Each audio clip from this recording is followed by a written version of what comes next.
Hello, this is Ron Paul with your weekly update for May 6th.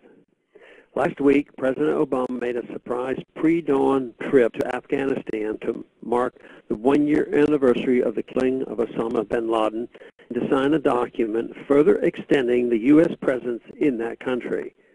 The President said, quote, "We're building an enduring partnership. As you stand up, you will not stand alone," close quote.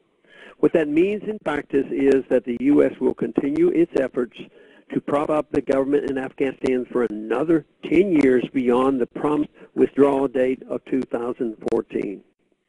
To those of us who believe the U.S. should leave Afghanistan immediately, the President retorted, quote, "We must give Afghanistan the opportunity to stabilize," close quote. But how long will that take when we have already fought the longest war in our nation's history at incredible human and economic cost to the nation, and no end is in sight? There's little evidence of any sustained increase in stability in Afghanistan, and in fact, April saw the loss of 34 more American troops and an escalation of violence and upheaval. Within 90 minutes of the President's departure, 7 more people were killed in Kabul by a suicide bomber. It is clear that our presence in that country is not creating any real stability. With Osama bin Laden dead and the al-Qaeda presence in Afghanistan virtually non-existent, we are reduced to a nation building in a nation where there is no real nation to build. We should ask ourselves why Obama's trip was a surprise visit rather than a normal state visit. The reason is that after 10 years, it is far too dangerous to travel in or out of that country. Does that not speak much more loudly than the President's optimistic words about the amazing progress we have made in Afghanistan? What does our enduring commitment mean? Ask the South Koreans, where the United States has maintained an enduring commitment of U.S. troops more than 50 years after hostilities ended. By some estimates, the United States taxpayer is saddled with a $40 billion annual price tag for our enduring commitment to maintain a U.S. presence in Korea. Polls suggest that particularly younger Koreans are tired of the U.S. military presence in their country and would prefer us to leave.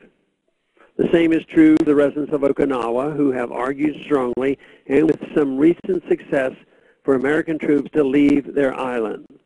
The Soviets believed the road to their goal for a universal form of government ran through Afghanistan. They were also wrong and paid an enormous price. However, after 9 years, 15,000 Soviet lives lost, the communist regime in Moscow realized the mistake and withdrew from that country. The Soviet withdrawal was complete in early 1989. The Soviet Union by that time had further plunged into economic crisis, fueled in great part by a commitment to maintain a global empire of client states. Later that year, the Soviet world began crashing down with the first collapse of Eastern Europe regimes, and then the Soviet Union itself. That collapse produced an economic calamity for the successor states from which most have not yet fully recovered. It is not too late for the United States to learn what the Soviets discovered too late, back in 1989. Mr. President, the time to leave Afghanistan is today, not in 2024. Thanks for calling this update. A new update is placed on this number, 888-322-1414 every Monday.